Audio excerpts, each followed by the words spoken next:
kulanti wanaagsan saaxiibayaal meel walba aad naga daawanaysaan subax wanaagsan waa maalinimo sabti ah taariikhduna ay ku beegan tahay 5 bisha 10aad 2024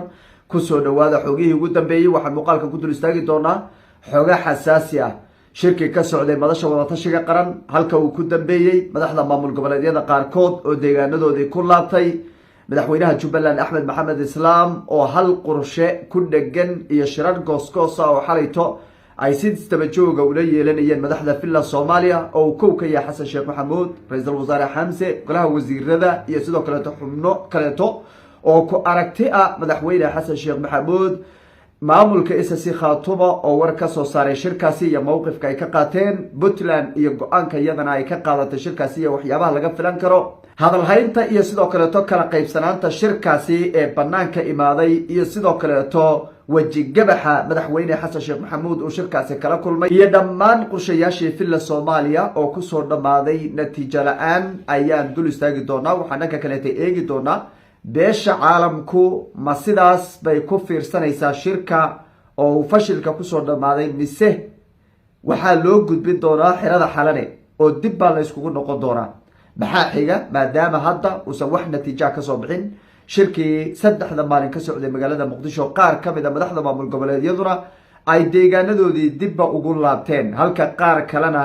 ay dirqi ku joogaan oo lagu celcelinayo gudaha magaalada Muqdisho waxaan dhinaca kale iyadana dul istaagi doonaa qaar ka tirsan xildhibaanada golaha shacabka oo soo jeediyay in madaxweynaha maamulka Koonfur Galbeed la xidho oo halkaasi uusan ka soo bixin haddaba qorshahaasi siyaasiyiin badan oo Xasan Sheekh Maxamuud la aragtiya oo xildhibaano iyo sidoo kale wasiiro iskugu jira ayaa arintaasi qaba ma dhici kartaa oo Xasan Sheekh Maxamuud go'aanka saaxiibadiisa ma qaadan doonaa mise ma qaadan doona maxaase ka dhalan kara haddii arintaasi filla Soomaaliya ay ku dhaqaaqdo iyadana waan dul istaagi doonaa soo dhawaada muuqaalka la isaara aragtidina nagu reeba qaybta commentiga aynu ku bilownay saddexdii maalin ee ugu dambeeyayba shir baa ka socday magaalada Muqdisho loogu magac daray madasha wadatashiga qaran afar madaxweyne maamul goboleed ayay ahaayeen waa madaxweynaha Jubbaland Axmed Maxamed Islaam madaxweynaha Koonfur Galbeed Lafta Gareen madaxweynaha Hirshabelle Cali Guudlaawe madaxweynaha Galmudug Axmed Kaariye Qoorqoor afartaasi madaxweyne maamul goboleed iyo filla Soomaaliya oo saddex xubnood ka kooban waa Xasan Sheekh Maxamuud ra'iisul wasaare Xamse iyo ku-xigeenka ee ra'iisul wasaaraha saddexdaasi ka kooban toddobadaasi xubnood ayaa ku shirayay magaalada Muqdisho ee caasimadda Soomaaliya arrimaha la isku hayay horay baan uga hadalay oo waxay ahayd doorashooyinka qof iyo cod ah oo dalka uu Xasan Sheekh Maxamuud doonayay in ay ka qabsoonto 2026 ay ka qabsoonto iyo sidoo kaleeto doorashooyinka maamul goboleedyada sida ay u dhacayso xilliga la qabanayo muddo kororsi filla Soomaaliya madaxweyne Xasan Sheekh Maxamuud uu soo bandhigay madaxda maamul goboleedyada uu doonayay inuu hal sano siiyo kadibna doorashooyinka iyagu ay soo qabtaan dhammaan qodobadii laga doodahayay wax la isku raacay ma jiro waa lagu kala kacay waa la isku soo noqday haddana waa lagu kala tegay haddana waa la isku soo noqday waxay ugu dambeyn sababtay in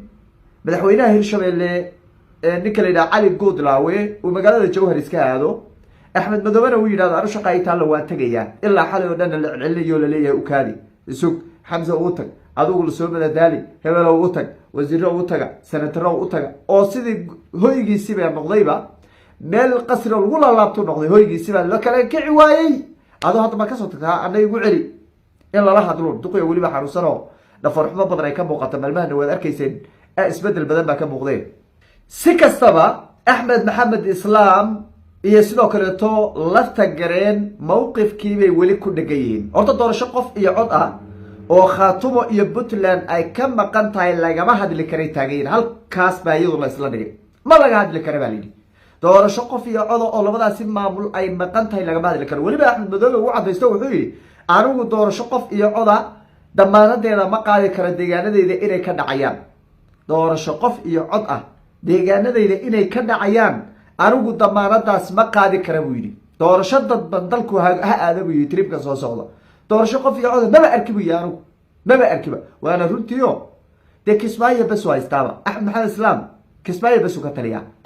degmooyinkan kaleete ee gobolka Gadana iskumay fiicnaan oo de shacab baa haysta oo gado iskuma hadlay kara isaga alaqaad fiicanna ma ilahan xagee doorasho qof iyo cod la dhigi marka Kismaayo dhaxdada la dhigi Kismaayo bas miyaa la dhigaya marka dantiisaa ku jirta axmed maxamed islaam inuu yidhahdo oo runta ka sheego uu yidhaahdo aanu doorasho qof iyo coda ma damaanad qaadi kara inuu yidhaahdo oo uu yidhaahdo deegaanadayda maba damaanad qaadi karaba doorasho dadban halaado waa garan waa runtii ma dhahaya hadda dee kismaayo basan haystaa xaggee doorasho qof iyo coda dhigi laakiin waa ceeb 13 sano 14 sano meesha uu joogay inuu yidhahdo haddana doorasho qof iyo coda ayaa dalkeeda ka qabanaya oo haddana laba degmo xataa la waayo ceeb bay ku noqonaysaa axmed maxamed islaam halkaasuu ka istaagay wuxuu yidhi war iyo xal aniga doorasho qof iyo coda maya buu yidhi waqti kalena waa ku raaco wuxuu yidhi doorasho qof iyo coda anagu meel lagu qabto ma aragno waqti la qabtana ma aragno dowladuna kama gaadho doorasho dadban iyo sida xasan waad kusoo geli jirtay sidaas ha inoo ahaata buu yidhi nimanka la yidhaahdo lafta gareen iyo axmed maxamed islaam waxaa kaleeto ayadana aan weli dhinac u dhicin doorashooyinkii maamul goboleedyada ee la rabay in dalka ay ka qabsoonto oo qorsho filla soomaaliya iyadoo ay soo wadato ay ku qabsoonto oo guddi doorashooyina oo madaxweynuhu soo magacaabayo ay qabtaan bishan haddaan ku jirno bisheeda kale arrintaa waxaa la yidhi maya haddaan nahay axmed maxamed islaam iyo ninka la yidhahdo lafta gareen waxaa la yidhi anagu doorashooyin inay qabsoonto oo deegaanada annaga ka qabana ku kalsoonnay doorashooyin aan qabana bay dheheen taana iyadana wax is-afgarada oo laga gaadhay ma jiro cali guudraawi iyo qoorqoorna waxa weeye iyagu la joojiyaana banaan la jiifiyaana banaano way iyagu waxa weye way ka aamuseen arrintaa waxaa la yidhi annaga haddii doorasho qof la aado meesha la yidhahdo hadda doorasho qatara waa qabanayna haddii la yidhahdo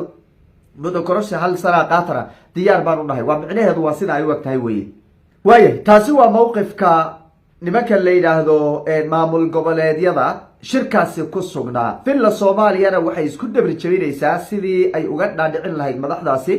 inay ajandayaasheeda ama ajandayaasha qorshayaasha xasan sheekh maxamuud inay hirgalaan oo weliba dhinaca doorashooyinka maamul goboleedyada iyo doorasho qof iyo coda labadaas xasan wuxuu isku dabri jabinayaa inay u suura gasho waynu eegi doonaa dhinaca kaleeto khaatumo waxa ay ka hadashay shirkaasi halkaasi ka socda mowqifkooda ayay caddeeyeen maamulka cabdiqaadir ow cali firdhiye waxayna sheegeen in ay ayaan darro tahay in dowladii federaalku ay maanta dhab ka ahaan weydo midnimada ummadda soomaaliyeed iyo wadajirka ummadda soomaaliyeed shirkaasi waxay sheegeen inaan laga qaybgelinin loogu yeedhin waxa ka soo baxana khaatuma inaysan shuqul ku lahayn midnimadiina la raadinayo madaxweynuhu uu sheegayana ay been tahay iyo khiyaamo ayay caddeeyeen khaatumo mowqifkeeda way caddaysa khaatumo waxba lagama gelin baa wixii halkaa kasoo baxo deegaanadanada kama dhaqangeli doono lagagama shaqayn doono lagagama hadli doono shuqulla kuma laha baa layihi maadaama dowladii federaalkaba iyadu aysan diyaar dhab ka ahaynba midnimada ummadda soomaaliyeed wixii loo dhibanayay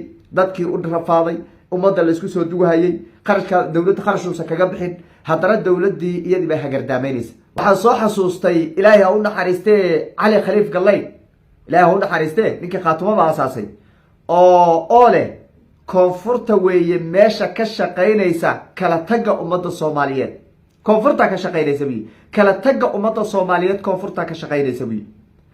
ma aha buyi gobolada waqooyi boqolkiiba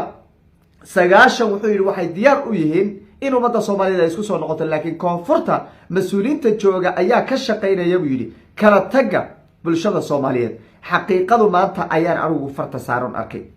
maba ahaba gobolada waqooyi wixii lagu eedeynayay kala tagga ummadda soomaaliyeed waxa ka shaqaynaya waaba xamarba xasan bay maanta ku caddahay oo mas-uuliyiinta isaga la shaqayn bay ku caddahay oo waxa weeye tala xumo iyo go-aan xumo ay dalkii kusii kala geynayaan khaatuma waxay ahayd in shirkaasi ay fadhiyeen mayn diidin puntland baa khilaaf ka taagnaa laakiin khaatuma mayn diidin in shirka laga qaybgeliyay laakiin lagama qaybgelinin dhibse ma laho wuxuu soo kordhin baaba iska yar wax natiijo ka soo baxayso laga